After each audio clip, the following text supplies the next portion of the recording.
mengambil rumput, memupuk, ikut memanen. Itu saya lakukan. Bukan saya hanya berceramah saja. Seperti itu saya lakukan. Saya menangkap kakap, kakap dimakan pakai mulut, susah nak bercakap kalau mulut masker menutup mulut. Bismillahirrahmanirrahim. Assalamualaikum warahmatullahi wabarakatuh. Itu tadi hanya sekedar menjawab pantun saja. Karena di negeri Melayu itu pantun itu wajib untuk dibalas. Tapi kalau mau dibalas semua habis waktu, kita tak terbalas-balas itu. Alhamdulillah, Allahumma salli ala Sayyidina Muhammad wa ala ali Sayyidina Muhammad. Yang namanya orasi ilmiah itu tentu kita bicara menurut etimologi, terminologi, menurut pakar-pakar. Jadi saya cari-cari apalah agaknya akar kata dari wisuda ini, tak dapat-dapat. Tapi mungkin wisuda ini artinya wis udah. Nah, selesai lah. Ya wis ya udah, habis sudah. Nah, itulah dari wisuda. Artinya bahwa yang selama ini memikirkan ijazah, memikirkan KKN, memikirkan skripsi, habislah sudah. Maka kita ucapkan alhamdulillah, sudah selesai. Pada tahun 859 Masehi, ada seorang perempuan kaya, duitnya banyak, rajin puasa sunat, dan dia gemar menabung. Cita-citanya membangun masjid. Dia bangunlah masjid. Nama masjid itu Masjid Qarawiyyin. Sampai hari ini masih tetap tegak berdiri, gagah di kerajaan Maroko. Kebetulan saya 2 tahun tinggal di Maroko. Intinya sebetulnya mau ngasih tahu saya sudah sampai ke situ. Lalu kemudian dari cikal bakal masjid ini berdirilah universitas. Universitas paling tua di dunia. Itulah dia Qarawiyyin University, Universitas Qarawiyyin. Tapi hebatnya masjid dan universitas ini didirikan oleh seorang perempuan, namanya Fatimah Al-Fihri. Jadi menjadi perempuan itu kebanggaan. Menjadi perempuan itu adalah sesuatu yang bukan perempuan biasa, bukan sekedar melahirkan, bukan sekedar menyusukan anak, bukan sekedar memasak, tapi dia bisa membangun masjid dan dia bisa mendirikan universitas. Lalu kemudian tamatlah alumni-alumni dari Universitas Qarawiyyin ini. Qarawiyyin masih ada sampai sekarang di Maroko. Ketika pada hari mereka keluar menjadi alumni-alumni, maka Fatimah Al-Fihri ingin supaya ada suatu seremonial. Maka dia desainlah baju mereka. Dia ikut bagaimana pakaian Nabi Muhammad SAW. Nabi itu kalau berpakaian 2 lapis. Yang di dalam berwarna putih namanya jubbah. Sedangkan yang di luar itu adalah kain besar menutup, namanya burdah. Dan kalau kita lihat pakaian senat, pakaian wisudawan, wisudawati, dua-dua itu ada. Ada di dalam, ada di luar. Dan pakaian para habaib juga begitu. Ada jubah di dalam dan ada penutup di luar, namanya burdah. Lalu kemudian ditengkuk, dipakai lagi, orang kita menyebutnya sorban. Lalu kemudian pada bagian kepala untuk memisahkan antara ulama dengan orang yang baru belajar tadi, dia desain. Jadi kalau ulama itu kepalanya ditutup dengan imamah, di dalamnya ada taqiyah, kemudian taqiyah itu dibalut dengan imamah.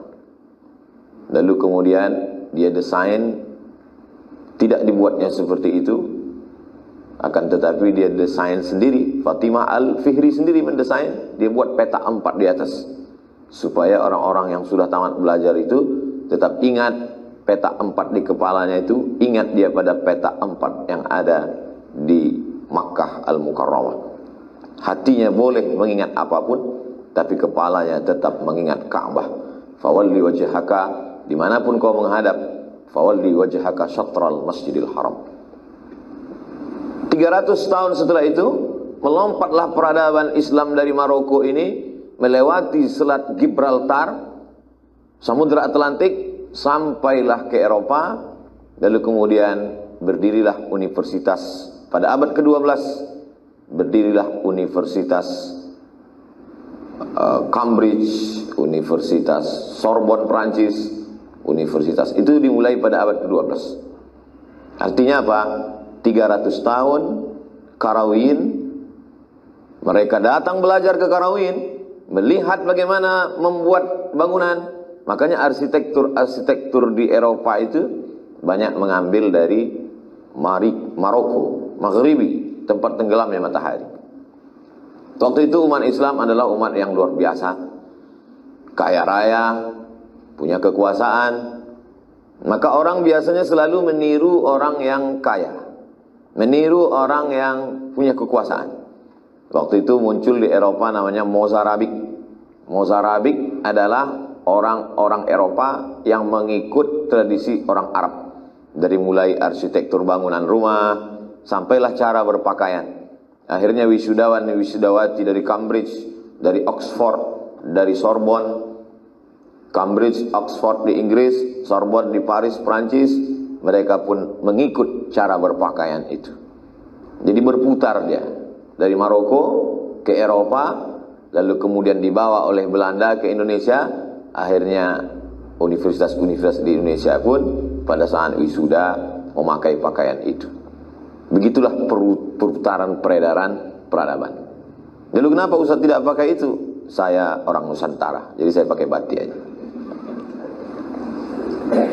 Jadi jangan kita lupa pada akar sejarah ini, karena ketika orang Islam sudah mampu menerjemahkan buku-buku Socrates, Aristoteles, Demokritos, Thales, ketika pada masa kekuasaan Abu Ja'far Al-Mansur abad kedua Hijrah, ketika umat Islam sudah bisa membaca buku Yunani dengan sebuah lembaga bernama Darul Hikmah, Dar rumah hikmah ilmu pengetahuan. Karena Abu Ja'far Al-Mansur ingin supaya semua buku-buku yang ada di Yunani terjemahkan ke dalam bahasa Arab. Maka dia susunlah sebuah tim yang terdiri daripada profesor-profesor supaya peradaban Islam ini maju. Akhirnya perpustakaan terbesar ada di tangan umat Islam. Buku-buku Yunani dari mulai kedokteran, dari mulai filsafat diterjemahkan ke dalam bahasa Arab. Itu yang ditiru oleh masyarakat maju sekarang. Kalau ada satu buku yang ditulis di Jakarta, langsung buku itu diterjemahkan, sudah ada di perpustakaan di Amerika. Langkah yang dilakukan oleh Khalifah Abu Ja'far Al-Mansur dilakukan oleh Amerika hari ini, dilakukan oleh Eropa hari ini. Perputaran peradaban. Oleh sebab itu kita jangan lupa, Islam adalah agama kemajuan. Islam adalah agama orang-orang yang punya peradaban. Maka dalam perputaran peradaban itu berawal dari Islam, maka dunia ini pun juga akan berakhir dengan peradaban Islam. Dan yang bisa merubah itu adalah agent of change, agen-agen perubahan, yaitu para intelektual. Di antaranya adalah civitas akademika, alumni-alumni berangkat dari kampus. Minal jami' ilal jami'ah, dari masjid menuju kampus. Karena kampus itu bahasa Arabnya jami'ah, sedangkan masjid adalah jami'. Goal inti yang ingin saya sampaikan adalah bahwa wisudawan wisudawati hari ini mewarisi apa yang dilakukan 13 abad yang lalu Fatimah Al-Fihri, bahwa ini semuanya berawal dari masjid. Apalagi membawa nama style Sekolah Tinggi Agama Islam Lukman Edy. Islam dan Lukman Edy itu pun Islam juga. Oleh sebab itu maka apalagi ini adanya di bumi lancang kuning, Melayu itu adalah Islam. Oleh sebab itu maka jangan sampai lupa kepada masjid. Itu kenapa anak Pak Haji itu tidak ke masjid lagi? Udah sarjana Pak. Nah ini tak betul. Oleh sebab itu maka poin pertama yang ingin saya sampaikan, walaupun engkau sudah menjadi sarjana, akan tetapi masjid jangan pernah ditinggalkan. Ada juga sebagian alumni pada hari Jumat kadang tak mau di kampung. Hari Jumat pergi di kota, hari Jumat pergi di kota. Rupanya takut khutbah. Padahal ini orang tidak mau tahu kita jurusan apa. Kalau sudah bawa agama Islam, orang tidak mau tahu kita jurusan ekonomi Islam. Orang tidak mau tahu kita jurusan akhwal sahsiyah, hukum keluarga. Yang penting alumni sekolah tinggi agama Islam. Itu juga yang dirasakan oleh mahasiswa-mahasiswa Pak Profesor Kurnial Ilahi. Karena di sana ada jurusan Fekonsos, Fakultas Ekonomi dan Sosial. Yang satu lagi jurusan Fapertapet, Pertanian dan Peternakan. Tapi begitu mereka membawa nama UIN Islam, ketika KKN, mau tak mau, suka tak suka, mesti berhadapan dengan orang banyak. Tak bisa ketika ditembak, khutbah, kami jurusan sapi Pak. Tak bisa. Karena mau tak mau. Oleh sebab itulah maka dibekali ini tak ada kata-kata terlambat. Makanya KKN itu sesungguhnya adalah pelajaran untuk terjun di tengah masyarakat. Ini poin pertama. Poin yang kedua, jangan memisahkan diri dari lingkungan seperti ikan yang dilepaskan dari air, dia akan mati. Oleh sebab itu walaupun sudah sarjana, sudah beberapa tahun, 4 tahun, 5 tahun, 6 tahun di kota, tetaplah pulang kampung seperti dulu. Jangan pernah merasa lebih tinggi, lebih hebat. Saya pulang dari Kairo, balik ke kampung, kemudian pergi ke kebun sawit, mengambil rumput, memupuk, ikut memanen. Itu saya lakukan. Bukan saya hanya berceramah saja. Seperti itu saya lakukan. Dari negeri 1000 menara ke negeri 1000 pucuk sawit. Nah, jadi cuman kadang kita tahan, telinga mak ayah kita tak tahan. Apa kata almarhumah mak ni? Pergilah kau agak jauh, entah ke Jakarta, entah bukan baru, pokak telinga kuda. Nah, jadi artinya poin kedua, wa in tuti aksara man fil ardi yudilluka an sabilillah. Kalau kau ikut ucapan orang banyak, mereka hanya akan menyesatkanmu dari jalan Allah. Oleh sebab itu kita berpikir, kira-kira lembaga apa yang bisa saya buat? Apakah itu lembaga konsultasi pernikahan? Karena ini kan ahwal sahsiah, amat sangat perlu menggabungkan diri dengan BP4, karena di situ ada, di Kementerian Agama itu ada. Lalu kemudian bagian ekonomi, apa konsultan keluarga, apakah jangan pernah menggantungkan diri hanya pada PNS. Tertulislah di map 62. Saya tanya yang menulis 62 nih, Pak, apa maksud map saya ini ditulis 62? Kaulah pendaftar yang ke-62 untuk menjadi penyuluh agama di Kecamatan Siak Hulu, Kabupaten Kampar. Saya ikut tes CPNS, tertulis di map itu 62. Saya tanya yang mau diterima ini penyuluh berapa orang? 1 gitu. Yang saya ceritakan ini bukan orang lain, true story, kisah nyata, pengalaman saya pribadi. Artinya kalaulah 62 orang 1, itu sama seperti ayat Quran, yalijal jamalu fi sammil khiyat, seperti masuknya unta ke dalam lubang jarum. Oleh sebab itu maka, tapi jangan sampai putus asa, cemas. Kami dulu ketika kuliah tak tahu pulang akan jadi apa. Yang penting fokus saja belajar, karena prinsipnya faqidu syai' la yu'ti. Orang yang tak punya apa-apa, dia tidak akan bisa berikan apa-apa.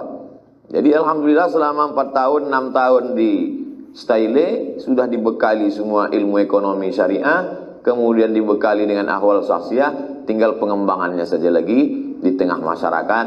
Orang yang pandai belum tentu bisa berinteraksi sosial. Yang bisa berinteraksi sosial itu adalah orang yang pandai-pandai melihat peluang, pandai-pandai melihat kesempatan. Tapi makna pandai-pandai di sini tidak diartikan dalam tanda kutip negatif, curang, licik, korup, tidak. Tapi yang saya maksud adalah cerdas. Cerdas tidak hanya presentasi di makalah di kelas. Cerdas tidak hanya IP 4, sekian. Tapi cerdas adalah tidak hanya membaca yang tertulis, tapi juga membaca yang tersirat. Tidak hanya melihat yang tersurat, tapi melihat bagaimana masyarakat, apa yang diperlukan masyarakat, apa yang dibutuhkan oleh masyarakat. Itulah perlunya kita tidak hanya terkungkung pada ruang kelas. Dan dalam Islam itu diajarkan, man salaka tariqan, siapa yang melewati suatu jalan, yaltamisu fihi ilman, di jalan itu dia dapat ilmu, sahalallahu lahu bihi tariqan ilal jannah. Hadis itu sedang bercerita kepada kita bahwa ilmu tidak terbatas ruang kelas. Kalau bahasa kita di Pekanbaru, alam terkembang menjadi guru, alam takambang menjadi guru. Apa yang kita lihat, apa yang kita pandang, apa yang kita saksikan, maka dia menjadi guru. Oleh satu fase kehidupan adik-adik wisudawan wisudawati sudah lewat. Fase presentasi makalah, fase menulis skripsi, fase bicara dengan dosen sudah selesai. Tinggal lagi fase kehidupan berikutnya. Jangan cemas, jangan khawatir, jangan takut, karena ketakutan, kecemasan tidak menyelesaikan masalah. Ketakutan, kecemasan hanya akan membuat masalah baru, naik asam lambung, naik asam urat, dan lain sebagainya. Poin yang ketiga. Poin yang ketiga yang ingin saya sampaikan adalah bahwa keyakinan yang kuat bahwa rezeki bukan punya kita. Makanya dalam Al-Quran Allah setiap kali bicara tentang rezeki, Allah selalu mengatakan itu kami yang punya. Wa mimma razaqnahum yunfiqun. La taqtulu auladakum khasyata imlaq. Jangan kau bunuh anakmu karena kau takut dia makan. Jangan kau bunuh janinmu karena takut dia tak makan. Nahnu narzuquhum wa iyyakum. Jangankan anak-anakmu, kamu pun kami yang memberi makan. Oleh sebab itu maka dulu orang kafir Quraisy musyrik itu membunuh janin-janinnya karena takut anak ini lahir nanti akan makan. Akan tetapi Islam datang untuk mengatakan bahwa ini adalah kuasa Allah. Dan dalam tradisi kita orang Melayu selalu menasihati anak cucu keturunan, langkah, rezeki, pertemuan, maut, kuasa Allah Subhanahu wa taala. Ketika tamat sudah dari kuliah, itu semakin diperkuat lagi. Allah Subhanahu wa taala berjanji dalam Al-Qur'an, "Falyabudu rabb hadzal bait." Kalau kau banyak-banyak beribadah kepada Allah, Allah janjikan lepas dari dua. Pertama, at'amahum min ju'. Kalau kau lapar, Allah kenyangkan perutmu. Yang kedua, wa amanahum min khauf. Kalau kau takut, maka Allah akan lepaskan ketakutan. Manusia ini kan cuma dua saja, makan sama takut. Makan itu adalah bagian dari kecemasan zahir, fisik, nampak, materi, benda. Sedangkan ada satu lagi yang tak nampak, yang tidak berbentuk fisik, tapi dia ada, ketakutan. Dulu takut tak lulus, dulu takut tak diterima judul, dulu takut tak sidang, takut tak wisuda. Setelah wisuda ternyata lebih besar lagi takut. Takut tak kerja, takut tak berbini, takut tak nikah, takut macam-macam ketakutan.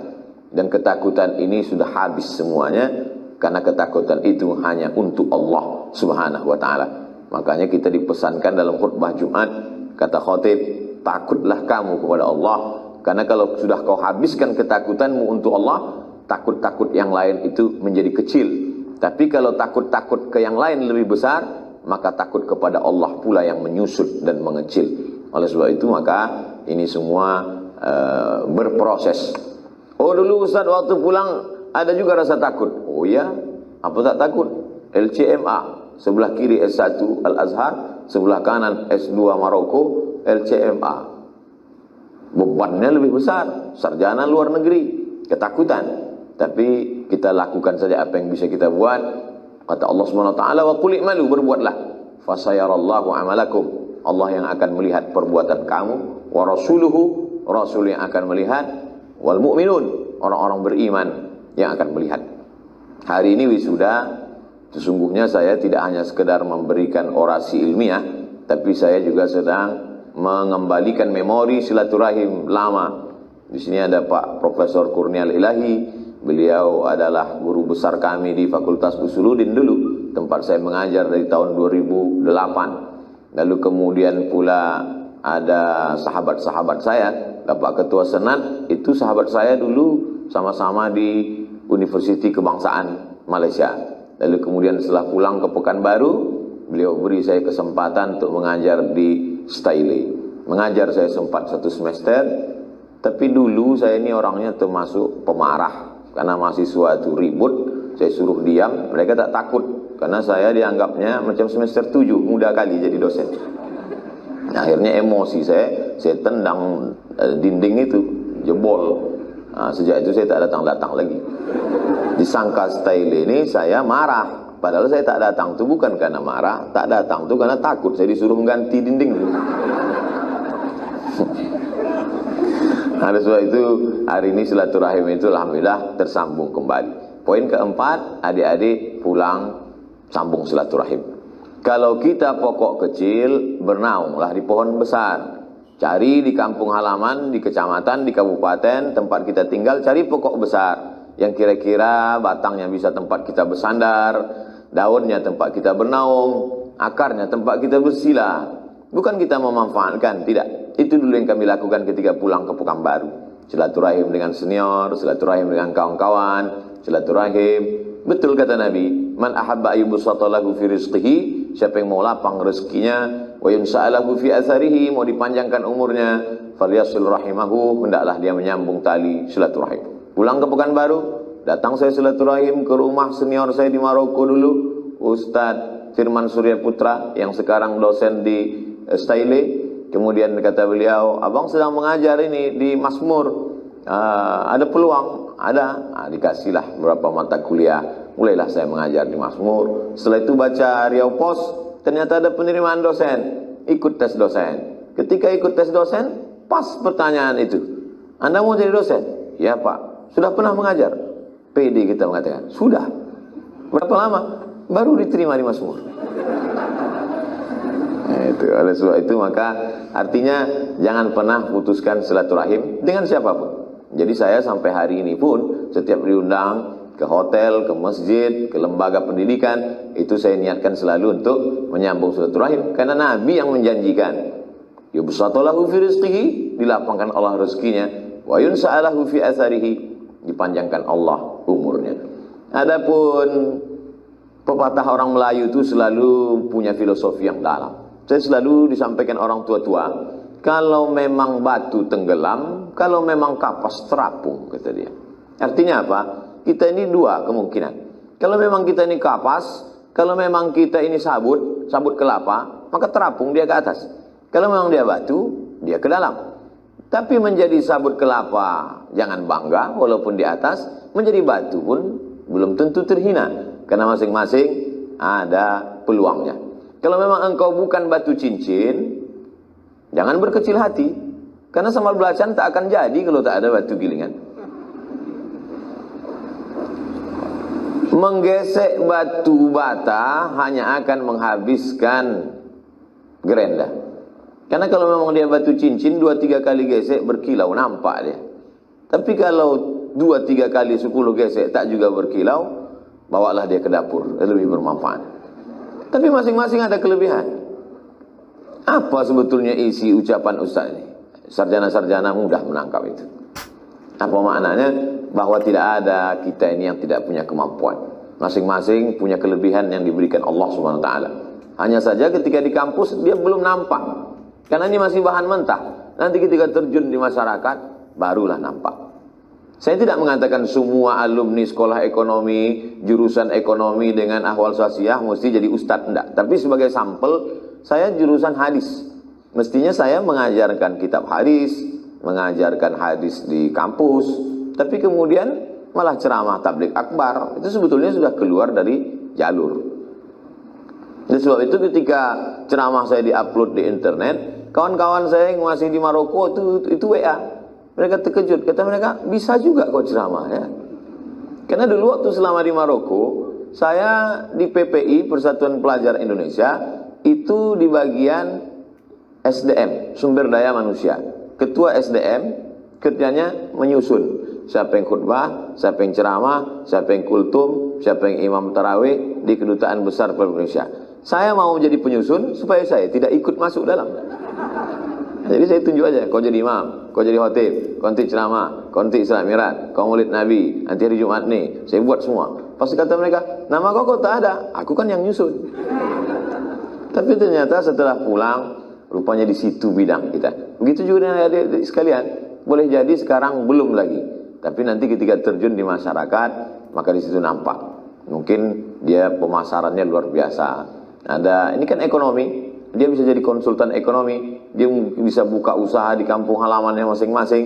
Kalau kebetulan dari Indragiri Hilir Kelapa, kalau kebetulan dari Rokan Hilir Belacan, kalau kebetulan dari Rokan Hulu Sawit Karet Gotah. Jadi apa peluang-peluang yang bisa dikembangkan? Bahwa mungkin nanti saya melanjutkan S2 Pak Ustadz menjadi dosen, ya, tapi tidak semuanya dosen. Oleh sebab itu orang yang paling berhasil adalah orang yang bisa membaca bagaimana situasi kondisi, kemudian yang paling penting adalah pertolongan Allah Subhanahu wa taala. Poin kelima, ada orang-orang yang kita sudah banyak berutang budi pada mereka. Sampai-sampai Allah menyebut mereka setelah Allah. Wa qadha rabbuka alla ta'budu illa iyyah wa bil walidaini ihsana. Jadi kalau hari ini tegak bangga dengan pakaian toga, dari mulai penutup kepala sampai jubahnya yang luar biasa, hari ini semua pakai baju kebesaran. Karena memang ukurannya XL. Oleh sebab itu baju kebesaran ini, ingatlah waktu dulu kalian keluar melihat dunia ini, tapak kaki kalian 2 jari, panjang kalian sejengkal lebih kurang sedikit. Berapa kali dia tidak jadi sholat malam karena kalian merengek sampai subuh. Mereka tidak pernah minta kalian berikan cincin emas, belikan gelang, belikan mobil, tidak. Tapi dengan kalian pulang membawa ijazah, itu sudah luar biasa menyenangkan hati mereka. Saya selalu menyampaikan, kalau belum bisa menyenangkan mereka, jangan susahkan mereka. Sudahlah dulu kuliah minta duit, udah tamat nih, minta duit diri. Mau bini, minta duit diri. Lahir anak, minta duit diri. Jangan sampai. Saya memang bicara tentang masalah duit ini, pede saya menyampaikan demikian, karena saya 4 tahun kuliah di Mesir, memang tak pernah minta duit sekalipun. Kenapa tak usah minta? Jauh. Walaupun orang tua mau mengirim. Saya tidak anak orang kaya, tapi sebatang 2 batang sawit di Pelalawan ada juga lah. Bisalah dia kirim insyaAllah. Kalau tak ada duit, tak akan pergi saya ke Mesir musim krisis moneter.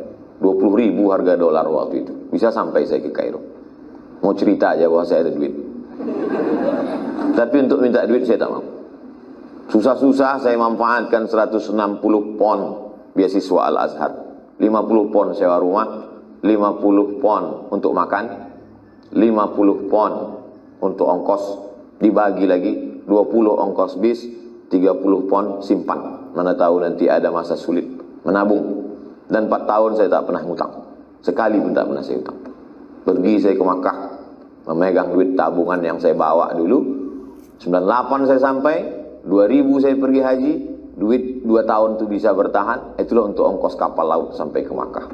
Namun untuk mengutang tidak. Oleh sebab itu selama kuliah saya tak ada pacaran. Karena kalau pacaran ini besar modalnya. Nah, oleh sebab itu maka saya tidak mengatakan adik-adik, karena sudah berlalu semuanya, sudah selesai kuliah. Tapi kalau bisa, janganlah susahkan orang tua, senangkan mereka. Saya yakin dan percaya, melihat kalian hari ini, mereka akan amat sangat senang. Apalagi mereka lihat acara kalian hari ini, senyum mereka, senang mereka. Walaupun senang mereka itu belum tentu karena melihat kalian, tapi karena melihat saya ada bersama kalian. Pede kali Ustaz ini. Orang tua itu senangnya mudah saja.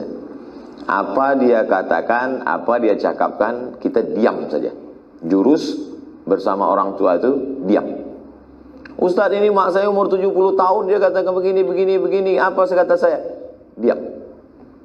Nasihat Ustaz yang kedua, diam. Yang ketiga, diam. Kalau tak tahan, pergi. Selagi dia masih ada, masih bernafas dia, masih bernyawa dia, senangkan dia. Tapi kalau dia sudah tak ada, maka dunia ini akan hampa. Apapun keberhasilan, saya yakin dan percaya, mungkin ada di antara kita yang orang tuanya tak ada lagi. Saya bukan mau melukai hati kalian, tidak. Bagi yang masih ada, senangkan dia. Bagi yang tidak ada, maka di antara sedekah, kata Nabi SAW sampai kepada mereka. Ya Rasulullah, ummi matat, kata Sa'ad, emakku meninggal, apa atasaddaqu anha? Kalau aku bersedekah sampai tak untuk emakku ini? Kata Nabi, tasaddaq. Bersedekahlah. Ayu sadaqatu afdal. Apa sedekah yang paling afdal? Saqyul ma. Memberi air minum. Senangkan hati mereka, walaupun mereka sudah di alam barzah. Beli beberapa nasi bungkus, antarkan ke panti asuhan, doakan mereka, ajak anak-anak yatim itu berdoa, Allah maghfirlaha warhamha wa'afiha wa'afu anha. Maka itu juga salah satu cara membalas budi baik mereka. Pulang dari sini, beli nasi bungkus, datang ke panti asuhan. Pak Panti, berapa orang di sini? Ada sekitar 300. Saya mau selamatan habis wisuda. Semuanya? Enggak, 3 orang aja Pak. Saya belum kerja lagi nih. Nah, oleh sebab itu maka Saya kuliah jurusan hadis. Tapi setelah tamat, setelah terjun di masyarakat, mestinya yang saya lakukan ini adalah garapan orang fakultas dakwah. Yang jurusan hadis ini mestinya baca kitab di pondok, baca kitab di kelas. Tapi yang garapan ini sekarang adalah mestinya dakwah. Malah orang yang dari jurusan dakwah malah tidak ceramah. Artinya apa? Bisa saja profesi itu silih berganti di tengah masyarakat. Lalu kemudian saya menulis buku. Buku itu kemudian dibeli, buku kemudian tersebar di seluruh tempat. Peluang.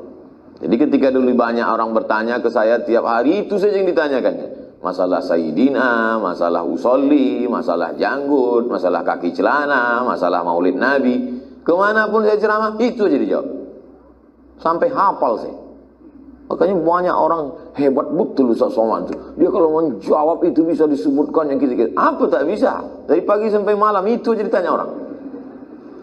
Akhirnya saya tulislah blog www.somadmorocco.blogspot.com. Jadi untungnya dengan menulis blog itu, setiap jamaah bertanya, saya tak jawab lagi. Ustaz, masalah usolli ini gimana Pak Ustaz? Buka aja blog saya. Padahal sebetulnya saya tak ingat lagi. Jadi blog itu membantu. Akhirnya saya pilih isi blog itu, saya tulis satu jadi buku. Akhirnya sekarang buku itu banyak sekali. 37 masalah populer, 99 tanya jawab salat, 33 tanya jawab kurban, 30 fatwa seputar Ramadan, 66 tanya jawab umrah, 35 sakratul maut, Ustadz Anda bertanya, Ustadz Somad menjawab, dan buku-buku lain. Ini motivasi buat adik-adik untuk menulis, sekaligus untuk iklan buku saya juga. Itu menulislah. Apa gunanya selama ini menulis makalah itu? Itu kan belajar untuk nulis buku sesuai dengan masing-masing. Spesialisasinya bidang apa? Ekonomi Islam. Tulis. Nanti kalau bukunya sudah siap, datang ke saya endorse. Saya posting ke Instagram saya. Masalah berapa persen untuk saya? Nanti kita bahas. Alhamdulillah sampai sekarang gratis. Semua posting-posting itu gratis. Ceramah saya ke Jambi, datang Bupati Tanjung Jabung Timur. Ustaz Somad, ada yang mau saya keluhkan ini. Apa itu Pak Bupati? Banyak janda-janda di kampung saya. Mendengar itu takut saya. Apa kerja mereka Pak Bupati? Menjahit. Kain batik tak laku. Jadi mau tak Ustaz pakai baju batik ini, Ustaz tegak, foto, nanti kami buat besar-besar balik. Oh boleh saya bilang. Akhirnya dipoto. Saya tengoklah di kota Jambi, besar, sebesar-besar. Lebih besar daripada caleg-caleg. Saya tengok. Tak berapa lama setelah itu datang telepon, Ustaz Somad, dulu kain batik ini tak laku di kabupaten kami, sekarang malah tak bisa mereka menjahit saking banyaknya permintaan. Senang saya waktu itu. Langsung setelah itu kata dia, tapi mohon maaf Pak Ustaz, kami tak ada bisa ngasih apa-apa. Iyalah Pak, kata saya. Saya alhamdulillah untuk ekonomi umat ini, cobalah tengok. Tak kenal saya, datang ke satu daerah, datang dia bawa keripik. Ustaz, ini keripik untuk Ustaz. Tahu saya itu, minta endorse. Nah, duduk sini. Duduk sampai keripik. Betul. Video Pak Ustaz, Anda dimanapun berada, untuk cemilan yang halal, bantu ekonomi umat, baca. Mulai keripik, madu, kolak pisang, nasi udu, nasi lemak, semua endorse. Saya postingkan di Instagram. Itu apa? Ekonomi umat. Sedangkan mereka yang saya tak kenal datang di tempat itu, apalagilah para pakar ekonomi alumni Staile. Oleh sebab itu maka adik-adik pandai membaca peluang. Apalagi nih sekarang orang tidak bisa pergi karena COVID, tapi ekonomi tetap melalui online. Bisa online. Hubungi nomor berikut ini. Subscribe, like, and share. Itu ekonomi ini mesti bangkit. Oleh sebab itu dimanapun saya berada, kalau sudah diajak untuk meresmikan 212 Mat, milik umat, ini bangkit. Teorinya kalian yang sudah paham bagaimana ekonomi umat ini bisa bangkit. Bank syariah. Jadi salah satu kemarahan orang adalah karena saya menyentuh masalah ekonomi. Kalau seandainya kita hanya berbicara tentang masalah sholat sunat, orang tidak akan marah. Kenapa? Karena periuk belanga dia tidak terganggu. Tapi ketika saya bicara tentang marilah belanja ke warung tetangga, Marilah bangkitkan ekonomi umat. Kada al-faqru ayyakuna kufran. Orang bisa menjadi kafir gara-gara fakir. Maka di situ orang mulai marah. Kenapa? Karena bisnis dia terganggu. Ketika saya bicara, Anda makan makanan Anda dari telur ayam. Yakinkah telur ayam itu sudah dicuci duluan? Padahal telur ayam keluar dari lubang sirih ayam. Tangannya bernajis. Telur ayamnya halal, tapi tangannya najis. Maka telur ayam menjadi mutanajis. Jadi gimana Pak Ustadz kalau najis makanan kami? Doamu tak diterima Allah. Bagaimana supaya makanan kami halal? Belilah ke warung ini. Membangkitkan ekonomi umat. Kalau belanja ke warung tetangga, belanja ke tempat saudara, jangan menawar macam membunuh. Banyak umat Islam. Karena kalau kau belanja tempat dia, maka ekonominya bangkit. Kalau duitnya berlebih, dia akan berinfak, berzakat, bersedekah. Kalau duitnya berlebih, dia akan sekolahkan anak yatim. Dan style secara teori mengeluarkan alumni-alumni karena mereka adalah pelaku sekaligus pemikir tentang ekonomi umat. Jadi saya bagian endorse iklannya, sahabat-sahabat, adik-adik, wisudawan, wisudawati. Adapun tentang jurusan hukum keluarga, berapa banyaklah pertanyaan-pertanyaan kalau pengajian itu semuanya terkait tentang hukum keluarga. Ustaz Somad, bagaimana suami saya ini asik main game online? Cobalah ikuti pengajian saya yang bagian tanya jawab. Itu semua hukum keluarga. Sebenarnya mereka mau mencari konsultan keluarga. Betapa banyaknya perlu konsultan-konsultan. Oleh sebab itu kami di Pekanbaru bersama alumni Al-Azhar dan bersama alumni UIN ada namanya Yayasan Tabung Wakaf Umat. Yayasan Tabung Wakaf Umat kantornya di jalan setelah Pasar Sahil Hang Tua. Itu kami buka konsultasi syariah, konsultasi fikih. Fikih dibagi lagi, fikih keluarga, fikih ekonomi, fikih ibadah. Ternyata banyak sekali orang ingin mencari konsultan. Dan adik-adik, alumni-alumni Sekolah Tinggi Agama Islam, Lukman Edi, itu belajar, memang spesialisasi dia di bidang itu. Sesungguhnya saya ketika menjawab masalah-masalah fikih, fikih ekonomi, fikih keluarga, itu bukan bidang saya. Karena saya mestinya hanya menjelaskan hadis sahih, hadis hasan, hadis dhaif, hadis mauquf, hadis mu'allaq, hadis mu'dhal, hadis munqati. Karena itu jurusan saya. Tapi mau tak mau, karena ketika jamaah bertanya, saya mesti jawab. Tapi tentu sesuai dengan yang saya tahu, yang saya baca. Pengajian dibuat, pulang ke kampung halaman, atau menetap di Pekanbaru, atau dimanapun. Kalau tinggal di Pekanbaru, atau merantau ke Jakarta, atau pergi ke Bandung, atau ke kota besar, itu yang berhasil hanya kalian sendiri saja. Simpel saja hidup. Punya kerja, punya rumah, punya duit, nikah, punya anak, liburan, selesai. Kalaulah begitu misi hidup manusia, apa beda kita dengan orang tak beriman kepada Allah? Oleh sebab itu, mesti bermanfaat untuk orang banyak. Kalau kira-kira di kampung lebih banyak manfaatnya, baliklah ke kampung. Saya tidak bisa langsung balik ke kampung Pak Ustaz. Saya mesti meniti karir dulu di Pekanbaru. Titik karir di Pekanbaru. Tapi nanti setelah berhasil, tetap bermanfaat buat orang kampung. Banyak juga orang berhasil di kota, tapi tak pernah pulang ke kampung. Oleh sebab itu, keberadaan kita, mana yang paling bermanfaat, itulah yang paling besar. Maka kata Nabi SAW, khairun nas, orang yang paling baik, anfa'uhum linnas. Siapa yang paling menebar manfaat, keberuntungan untuk orang banyak. Ilmu sudah ada, ijazah sudah ada orang berilmu tak punya ijazah, tak diakui, ada orang punya ijazah tak berilmu, dianggap nanti pulang dia akan membawa bom atom Hiroshima Nagasaki, ternyata mereka sudah siap-siap mendengarkannya, ternyata hanya bunyi kentut yang tak bersuara aja mereka dengar. Oleh sebab itu maka ini sesuatu yang mereka nantikan, sesuatu yang mereka tunggu-tunggu. Kita akan bisa memperbaiki negeri ini kalau kita punya para sarjana yang berkualitas. Alhamdulillah, saya yakin dan percaya karena para dosennya sahabat-sahabat saya, sahabat di Mesir, sahabat di Maroko, sahabat di Malaysia, alumni Gontor, guru-guru, dosen-dosen kalian adalah orang-orang yang luar biasa. Maka insya Allah muridnya juga luar biasa. Maka pada hari ini kehormatan buat saya bisa membersamai acara wisuda ini. Tadi sebelum sempat saya tanya sudah dijawab duluan oleh Pak Ketua STAI. Itu kenapa ada banner, rupanya orangnya tak datang diwakili oleh banner. Baru inilah saya nengok banner bisa wisuda. Oleh sebab itu artinya tidak ada yang tidak hadir. Semuanya hadir, semuanya ikut senang, semuanya ikut bahagia. Itulah 5 poin yang dapat saya sampaikan. Mudah-mudahan bermanfaat. Kalau bisa diingat, alhamdulillah. Kalau 5 poin ini tidak bisa diingat, alhamdulillah ini direkam, tinggal ditonton saja di channel Yayasan Tabung Wakaf Umat channel. Pulsa yang masuk, duit yang masuk ke itu, yayasan itu, maka itu dipakai untuk beli beras, makan fakir miskin. Jadi kalau pulsa paket habis, jangan salahkan saya. Karena itu semuanya akan kembali kepada Yayasan Tabung Wakaf Umat.